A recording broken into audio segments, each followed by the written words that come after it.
Hello everyone, welcome back to another video. We're going to be continuing in our God is Almighty parts. We're going to continue in Exodus from where Pharaoh is chasing after the Israelites to try to get them, take them back. As Pharaoh approached, the Israelites looked up, and there were the Egyptians marching after them. They were terrified and cried out to the Lord. They said to Moses, "Was it because there were no graves in Egypt that you brought us to the desert to die? What have you done to us, bringing us out of Egypt? Didn't we say to you in Egypt, 'Leave us alone. Let us serve the Egyptians'? It would have been better for us to serve the Egyptians than to die in the desert." Moses answered the people, "Do not be afraid. Stand firm, and you will see the deliverance the Lord will bring you today. The Egyptians you see today, you will never see again. The Lord will fight for you. You need only to be still." Then the Lord said to Moses, "Why are you crying out to me? Tell the Israelites to move on. Raise your staff and stretch out your hand over the sea to divide the water so that the Israelites can go through the sea on dry ground. I will harden the hearts of the Egyptians so that they will go in after them. And I will gain glory through Pharaoh and all his army, through his chariots and his horsemen. The Egyptians will know that I am the Lord when I gain glory through Pharaoh, his chariots, and his horsemen." Then the angel of the Lord, who had been traveling in front of Israel's army, withdrew and went behind them. The pillar of cloud also moved from in front and stood behind them, coming between the armies of Egypt and Israel. Throughout the night, the cloud brought darkness to the one side and light to the other side, so neither went the other all night long. So neither went near the other all night long. Then Moses stretched out his hand over the sea, and all that night the Lord drove the sea back with a strong east wind and turned it into dry land. The waters were divided, and the Israelites went through the sea on dry ground with a wall of water on their right and on their left. The Egyptians pursued them, and all Pharaoh's horses and chariots and horsemen followed them into the sea. During the last watch of the night, the Lord looked down from the pillar of fire and cloud at the Egyptian army and threw it into confusion. He jammed the wheels of their chariots so that they had difficulty driving, and the Egyptians said, "Let's get away from the Israelites. The Lord is fighting for them against Egypt." Then the Lord said to Moses, "Stretch out your hand over the sea, so that the waters may flow back over the Egyptians and their chariots and horsemen." Moses stretched out his hand over the sea, and at daybreak the sea went back into its place. The Egyptians were fleeing toward it, and the Lord swept them into the sea. The water flowed back and covered the chariots and horsemen, the entire army of Pharaoh that had followed the Israelites into the sea. Not one of them survived, but the Israelites went through the sea on dry ground, with a wall of water on their right and on their left. That day the Lord saved Israel from the hands of the Egyptians, and Israel saw the Egyptians lying dead on the shore. When the Israelites saw the mighty hand of the Lord displayed against the Egyptians, the people feared the Lord and put their trust in him and in Moses his servant.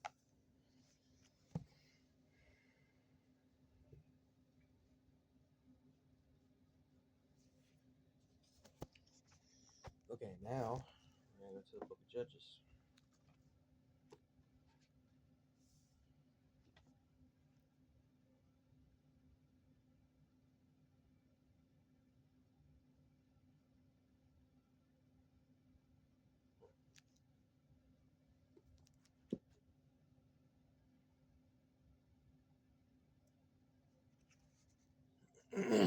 I'm going to just read the story of Samson straight up.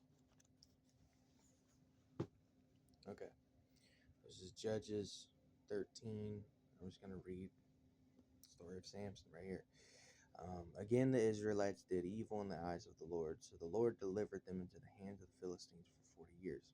A certain man of Zorah, named Manoah, from the clan of the Danites, had a wife who was childless, unable to give birth. The angel of the Lord appeared to her and said, You are barren and childless, but you are going to become pregnant and give birth to a son. Now see to it that you drink no wine or other fermented drink, and that you do not eat anything unclean.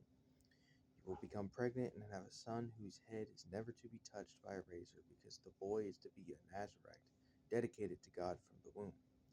He will take the lead in delivering Israel from the hands of the Philistines. And the woman went to her husband and told him, A man of God came to me. He looked like an angel of God, very awesome. I didn't ask him where he came from, and he didn't tell me his name, but he said to me, You will become pregnant and have a son. Now then, drink no wine or other fermented drink, and do not eat anything unclean, because the boy will be a Nazarite of God from the womb until the day of his death. Then Manoah prayed to the Lord, Pardon your servant, Lord, I beg you, to let the man of God you sent to us come again to teach us how to bring up the boy who is to be born. God heard Manoah, and the angel of God came again to the woman while she was not in the field. But her husband Manoah was not with her. The woman hurried to tell her husband, He's here, the man who appeared to me the other day. Manoah got up and followed his wife. When he came to the man, he said, Are you the man who talked to my wife? I am, he said. So Manoah asked him, When your words are fulfilled, what is to be the rule that governs the boy's life and work? The angel of the Lord answered, Your wife must do all that I have told her. She must not eat anything. She must not eat anything that comes from the grapevine, nor drink any wine or other fermented drink, nor eat anything unclean. She must do everything I have commanded her. Manoah said to the angel of the Lord, We would like you to stay until we prepare a young goat for you. The angel of the Lord replied, Even though you detain me, I will not eat any of your food, but if you prepare a burnt offering, offer it to the Lord. Manoah did not realize that it was the angel of the Lord. Then Manoah inquired of the angel of the Lord, What is your name, so that we may honor you when your word comes true? He replied, Why do you ask my name? It is beyond understanding. Then Manoah took a young goat, together with a grain offering, and sacrificed it on a rock to the Lord. And the Lord did an amazing thing while Manoah and his wife watched. As the flame blazed up from the altar toward heaven, the angel of the Lord ascended in the flame. Seeing this, Manoah and his wife fell with their faces to the ground. When the angel of the Lord did not show himself again to Manoah and his wife, Manoah realized that it was the angel of the Lord. We are doomed to die, he said to his wife. We have seen God. But his wife answered, If the Lord had meant to kill us, he would not have accepted a burnt offering and grain offering from our hands, nor shown us all these things, or now told us this. The woman gave birth to a boy and named him Samson. He grew, and the Lord blessed him, and the Spirit of the Lord began to stir him while he was in Mahane Dan, between Zorah and Eshtaol.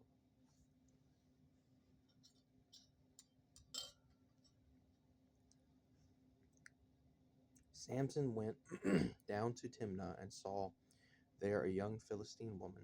When he returned, he said to his father and mother, I have seen a Philistine woman in Timnah. Now get her for me as my wife. His father and mother replied, Isn't there an acceptable woman among your relatives or among all our people? Must you go to the uncircumcised Philistines to get a wife? But Samson said to his father, Get her for me. She's the right one for me. His parents did not know that this was from the Lord, who was seeking an occasion to confront the Philistines, for at that time they were ruling over Israel. Samson went down to Timnah together with his father and mother. As they approached the vineyards of Timnah, suddenly a young lion came roaring toward him. The Spirit of the Lord came powerfully upon him, so that he tore the lion apart with his bare hands, as he might have torn a young goat. But he told neither his father nor his mother what he had done. Then he went down and talked with the woman, and he liked her. Some time later, when he went back to marry her, he turned aside to look at the lion's carcass, and in it he saw a swarm of bees and some honey. He scooped out the honey with his hands and ate as he went along. When he rejoined his parents, he gave them some, and they too ate it. But he did not tell them that he had taken the honey from the lion's carcass. Now his father went down to see the woman, and there Samson held a feast, as was customary for young men. When the people saw him, they chose 30 men to be his companions. Let me tell you a riddle. Samson said to them, if you can give me the answer within 7 days of the feast, I will give you 30 linen garments and 30 sets of clothes. If you can't tell me the answer, you must give me 30 linen garments and 30 sets of clothes. Tell us your riddle, they said. Let's hear it, he replied. Tell us your riddle, they said. Let's hear it. He replied, out of the eater something to eat, out of the strong something sweet. For 3 days they could not give the answer. On the fourth day they said to Samson's wife,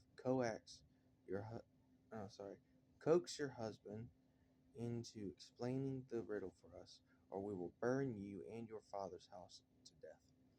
Did you invite us here to steal our property? Then Samson's wife threw herself on him, sobbing, you hate me. You don't really love me. You've given my people a riddle, but you haven't told me the answer. I haven't even explained it to my father or mother, he replied. So why should I explain it to you? She cried the whole 7 days of the feast. So on the seventh day he finally told her, because she continued to press him. She in turn explained the riddle to her people. Before sunset on the seventh day, the men of the town said to him, what is sweeter than honey, and what is stronger than a lion? Samson said to them, if you had not plowed with my heifer, you would not have solved my riddle.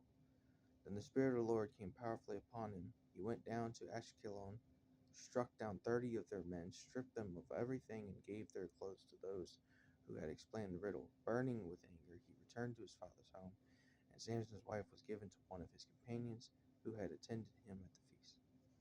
Later on, at the time of wheat harvest, Samson took a young goat and went to visit his wife. He said, I'm going to my wife's room, but her father would not let him go in. I was so sure you hated her, he said, that I gave her to your companion. Isn't her younger sister more attractive? Take her instead. Samson said to them, this time I have a right to get even with the Philistines. I will really harm them. So he went out and caught 300 foxes and tied them tail to tail in pairs. He then fastened a torch to every pair of tails, lit the torches, and let the foxes loose in the standing grain of the Philistines. He burned up the shocks and the standing grain, together with the vineyards and olive groves. When the Philistines asked who did this, they were told Samson, the Timnite's son-in-law, because his wife was given to his companions. The Philistines went up and burned her and her father to death. Samson said to them, since you've acted like this, I swear that I won't stop until I get my revenge on you. He attacked them viciously and slaughtered many of them. Then he went down and stayed in a cave in the rock of Edom. The Philistines went up and camped in Judah, spreading out near Lehi.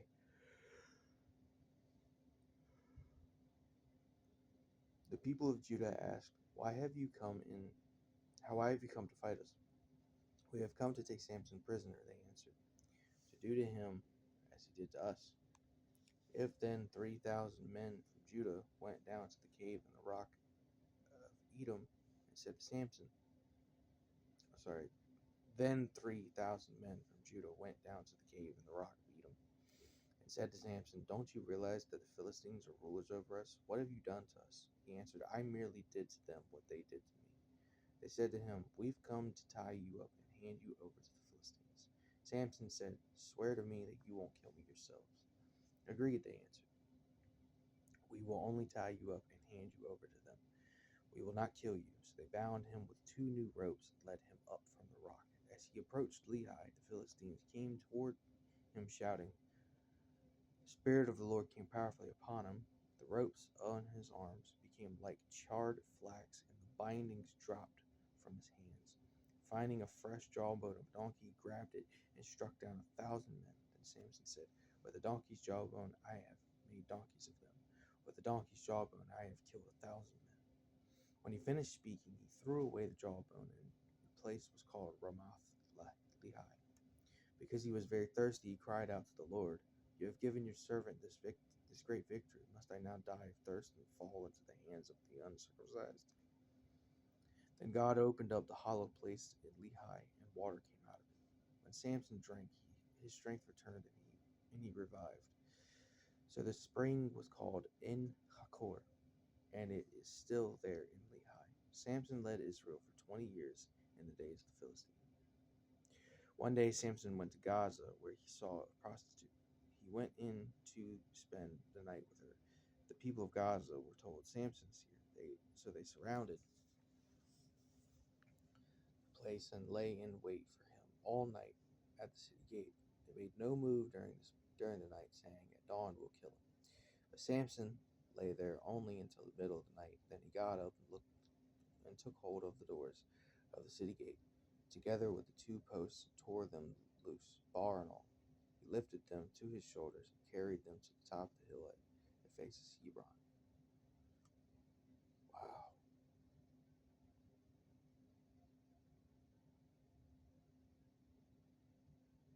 Sometime later, he fell in love with a woman in the valley of Sorek, whose name was Delilah. The rulers of the Philistines went to her and said, "See if you can lure him into showing you the secret of his great strength, and how we can overpower him, so we may tie him up and subdue him. Each one of us will give you 1,100 shekels of silver." So Delilah said to Samson, "Tell me the secret of your great strength and how you can be tied up and subdued." Samson answered her, "If anyone ties me with 7 fresh bowstrings that have not been dried, I'll become as weak as any other man." Then the rulers of the Philistines brought her 7 fresh bowstrings that had not been dried, and she tied him with them. With men hidden in the room, she called to him, "Samson, the Philistines are upon you." But he snapped the bowstrings as easily as a piece of string snaps when it comes close to a flame. So the secret of his strength was not discovered. Then Delilah said to Samson, "You have made a fool of me. You lied to me. Come now, tell me how you can be tied." He said, "If anyone ties me securely with new ropes that have never been used, I'll become as weak as any other man." So Delilah took new ropes and tied him with them. Then, with men hidden in the room, she called to him, "Samson, the Philistines are upon you." But he snapped the ropes off his arms as if they were threads. Delilah said to Samson, "All this time you have been making a fool of me and lying to me. Tell me how you can be tied." He replied, If you weave 7 braids of my head into the fabric on the loom and tighten it with the pin, I'll become as weak as any other man." So while he was sleeping, Delilah took the 7 braids of his head, wove them into the fabric, and tightened it with the pin. Again she called to him, "Samson, the Philistines are upon you." He awoke from his sleep and pulled out the pin and the loom with the fabric. Then she said to him, "How can you say I love you when you won't confide in me? This is the 3rd time you have made a fool of me and haven't told me the secret of your great strength." With such nagging, she prodded him day after day until he was sick to death of it.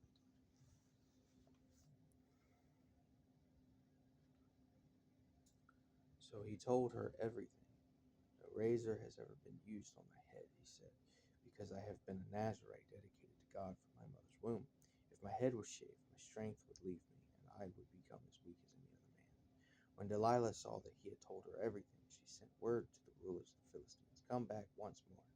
He has told me everything." So the rulers of the Philistines returned with the silver in their hands. After putting him to sleep on her lap, she called for someone to shave off the 7 braids of his hair, and so began to subdue him, and his strength left him. Then she called Samson, "The Philistines are upon you."